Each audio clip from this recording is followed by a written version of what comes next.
Technical classes के online platform पर आप लोगों को स्वागत है।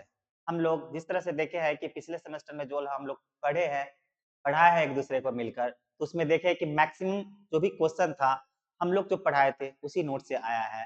यानी जो यहाँ से पढ़ा है वो मतलब सारा के सारा पेपर क्लियर किया है और जो अटेंशन करके पूरा क्लास में सही से पूरे क्लास को अटेंड किया है, उसका मैक्सिमम से मैक्सिमम नंबर वो कवर किया है। यहाँ से जो भी बच्चा पढ़ा है तो 20 में 18-19 करके ऑब्जेक्टिव सही करके आए। ठीक उसी जोश और जुनून के साथ हम लोग चौथे सेमेस्टर के लिए तैयार है ताकि आप लोगों का सेमेस्टर एग्जाम बेहतर से बेहतर हम लोग बना सके, जिससे हमारा जो आने वाला सेमेस्टर एग्जाम होगा और जो हमारे डिग्री में परसेंटेज होगा नंबर का, वो अप हो सके, राइज हो सके, जिसके कारण हमारे फ्यूचर क्या हो, ब्राइट हो पाए। ठीक, तो हम लोग बिना समय गवाए देखते हैं सिलेबस के बारे में कुछ जानकारी ले लेते हैं कि हम लोग को पढ़ना क्या क्या है। हाँ, देखना है कि हमारा जो सब्जेक्ट है बिल्डिंग है ना, बिल्डिंग प्लानिंग ड्राइंग है ना, बिल्डिंग प्लानिंग ड्राइंग, इसमें पढ़ना क्या क्या है, कितना पढ़ना है, कैसे पढ़ना है, ताकि हम अपने एग्जाम को आसान बना सके, आसानी से पास कर सके, आसानी से जो एग्जाम में क्वेश्चन आए उसको हम लोग लिख सके, अटेम्प्ट कर सके। तो देखते हैं हम लोग यूनिट वाइज डिस्कशन करके क्या क्या है। यूनिट फर्स्ट में है अपना कन्वेंशन एंड सिंबल्स है ना, तो किसी भी बिल्डिंग में कन्वेंशन क्या होगा, उसका सिंबल को क्या होगा। कोई भी हम लोग जो स्ट्रक्चर देखते हैं सिविल इंजीनियरिंग में, उस स्ट्रक्चर का कोई भी, जैसे कहीं भी हम लोग प्लानिंग करते हैं, ड्राइंग करेंगे, तो उसमें क्या होगा, उसको पूरा पूरा दिखाना फिगर संभव नहीं है, तो हम लोग क्या करते हैं, एक सिंबल से दिखाते हैं कि इसका सिंबल क्या होगा। जैसे देखेंगे इसमें कि कन्वेंशन एज पर आईएस कोड है ना, according to Indian standard code, according to Indian standard code है ना, कितना 6962 यानी 962 के अकॉर्डिंग क्या क्या आएगा। जैसे सिंबल्स क्या होगा, किसी भी चीज का सिंबल क्या होगा है ना। उसके बाद मटेरियल सच एज अर्थवर्क, जो अर्थवर्क करते हैं तो उसका सिंबल क्या होगा, उसको हम लोग के देखना है ना। ब्रिक वर्क क्या है, स्टोन वर्क क्या है, कंसेप्ट मतलब जो भी चीज है, हमारा ग्लास है, ब्रिक है, डोर है, विंडो है, उसका सिंबल क्या होगा। तो इसमें हम लोग सिंबल के बारे में जानकारी लेंगे। हाँ, उसके बाद इसका हम लोग graphically symbol for door and window.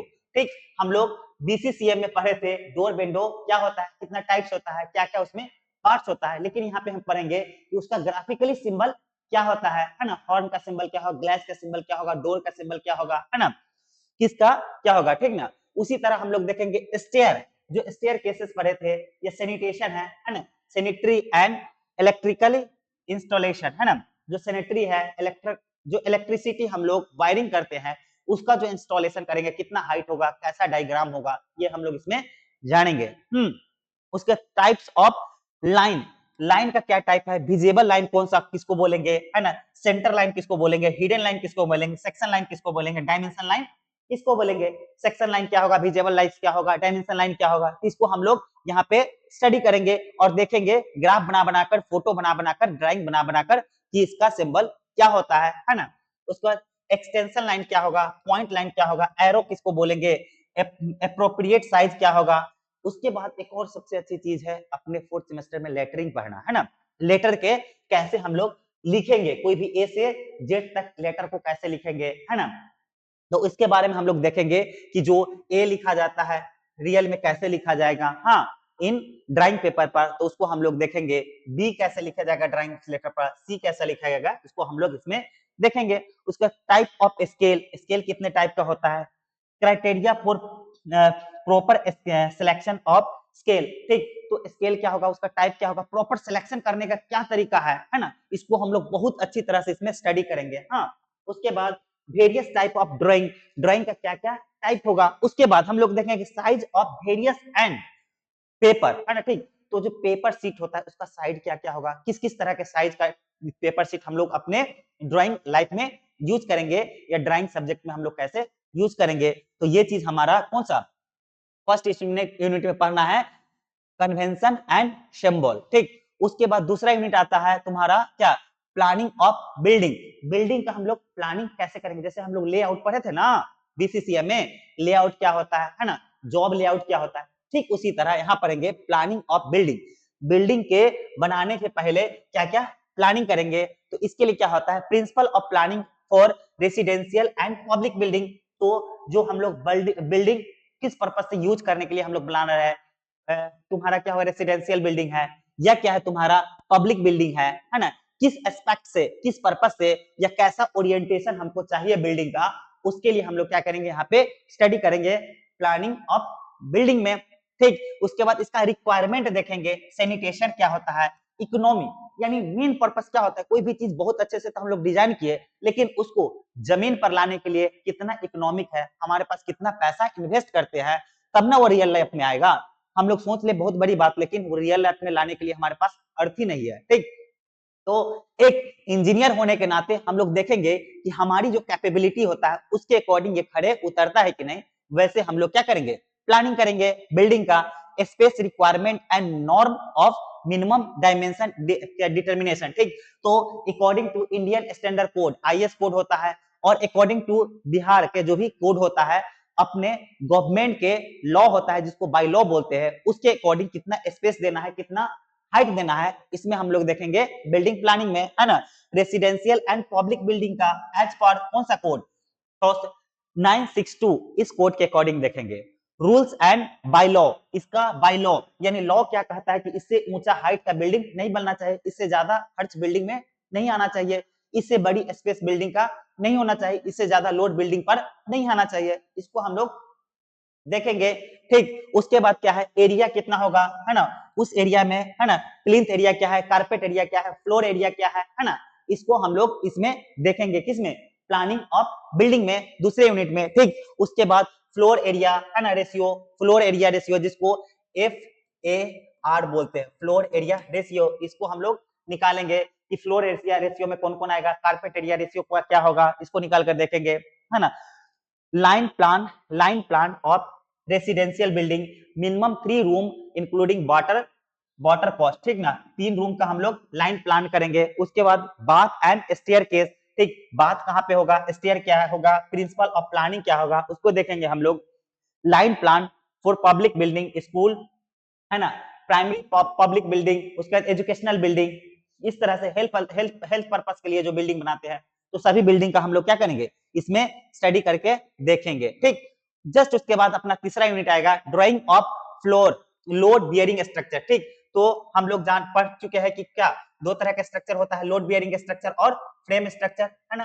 ठीक, तो हम लोग तो वहां पे नेचर पढ़े थे कि लोड बियरिंग स्ट्रक्चर किसको बोलेंगे, उसके बाद फ्रेम स्ट्रक्चर किसको बोलेंगे, लेकिन हम लोग को क्या करा है, ड्राइंग बनाना है single storey load bearing structure के लिए, है ना, जिसमें क्या होगा 2BHK यानी 2BHK फ्लैट होगा, उसके लिए हम लोग को ड्राइंग करना है। उसके बाद डाटा ड्राइंग जिसमें होगा प्लान, है ना, elevation, section, site plan, schedule और ओपनिंग क्या होगा। ठीक, उसके बाद नोट विद स्पेसिफिकेशन, इसका हम लोग को स्पेसिफिकेशन भी देना है कि क्या स्पेसिफिकेशन है ना, जिसमें क्या आएगा, planning and design of staircase, जिसमें हमारा राइजर क्या होता है, ट्रेड क्या होता है ना, देखे थे ना पिछले क्लास में बीसीसीएम में, है ना।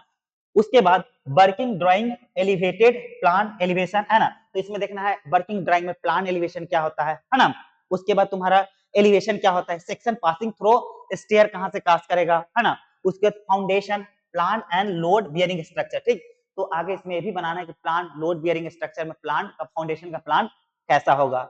ये है अपना तीसरा यूनिट। ठीक, जस्ट उसी तरह हम लोग चौथे यूनिट में पढ़ेंगे, एकदम सब्जेक्ट को इजी बना के पढ़ना है ताकि कोई बर्डन नहीं हो। ठीक, ड्राइंग ऑफ फ्रेम्ड स्ट्रक्चर। ठीक, तो फ्रेम्ड स्ट्रक्चर के हम लोग क्या करेंगे, ड्राइंग करेंगे यहाँ पर, जिसमें क्या करेंगे, देखेंगे कि 2 स्टोरी बिल्डिंग फ्रेम स्ट्रक्चर का ड्राइंग क्या क्या आएगा, जिसमें आएगा G+1 यानी G मतलब ग्राउंड के साथ 1 जोड़ेंगे तो इसको क्या बोलेंगे, 2 स्टोरी बिल्डिंग में आ जाएगा। हाँ, जिसमें आ जाएगा 2BHK विथ स्टेयरकेस, इसके साथ क्या इंक्लूड होना चाहिए, स्टेयर केस इंक्लूड होना चाहिए। हाँ, ठीक, उसके बाद हम लोग देखेंगे working drying of frame structure. ठीक, फ्रेम स्ट्रक्चर को जो ड्राइंग करते हैं उसका क्या क्या वर्किंग होगा, जिसमें डेवलप्ड प्लान, है ना, और क्या होगा, एलिवेशन होगा, सेक्शन पासिंग थ्रू स्टेयरकेस, है ना, स्टेयरकेस, है ना, इसके बाद एंड बाथ, है ना। उसके बाद देखेंगे foundation plan of frame structure, जो फ्रेम स्ट्रक्चर करते हैं उसको क्या करेंगे, फाउंडेशन का प्लान करेंगे कि कितना अच्छा प्लान होना चाहिए, कितना इजीली प्लान कर दे जिससे हमारा इकोनॉमिकल इजी पड़ जाए।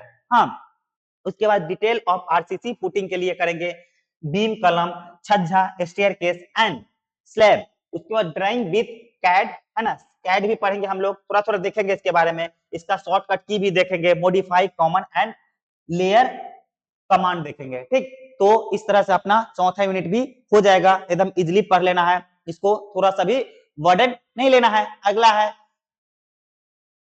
हाँ प्रोस्पेक्टिव ड्राइंग। हाँ, प्रोस्पेक्टिव ड्राइंग में क्या क्या आता है देखो, डिफिनीशन ऑफ प्रोस्पेक्टिव ड्राइंग, है ना, प्रोस्पेक्टिव ड्राइंग क्या होता है इसका डेफिनेशन देखना है, टाइप ऑफ प्रोस्पेक्टिव ड्राइंग देखना है ना, उसके बाद term use in prospective, perspective, ठीक, उसका ड्राइंग, इसका प्रिंसिपल क्या होगा, यूज क्या होगा, है ना, प्रोस्पेक्टिव ड्राइंग का। उसके बाद क्या पढ़ना है, 2 point prospective of small object only such as step, है ना, इस तरह से हम लोग क्या कर रहा है, हाँ, तो इस तरह से हम लोग देखना है प्रोस्पेक्टिव ड्राइंग। तो यहाँ से हम लोग ये भी पढ़ के खत्म कर लेंगे। सब्जेक्ट कुछ भी नहीं है, बहुत आसान है। ठीक, इसके लिए जो बुक प्रेफर करने हैं वो बुक की जरूरत नहीं है। एक डिप्लोमा के लिए आप लोग की बुक, पतली सी बुक आती है, आपको राइटर का नाम याद तो नहीं है, लेकिन जो क्लास में पढ़ाया जाएगा वो सफिशियंट है, उससे बाहर एक भी पॉइंट नहीं आने का। जो पॉइंट यहाँ पे जो यहाँ के स्टूडेंट है उनको जो क्लास में पढ़ाया जाएगा, एक एक पॉइंट सिर्फ बारी बारी से क्या करना है, बारीकी से कॉपी नोटबुक पर क्या करना है, नोट करना है। बाकी बात बाहर से कुछ पढ़ने की जरूरत नहीं है। हम लोग यहाँ से जो नोट्स प्रोवाइड करेंगे वो सफिशियंट होगा अपना, ठीक ना। ठीक है, तो खत्म करते हैं, धन्यवाद, है ना। हम ठीक खत्म करते हैं।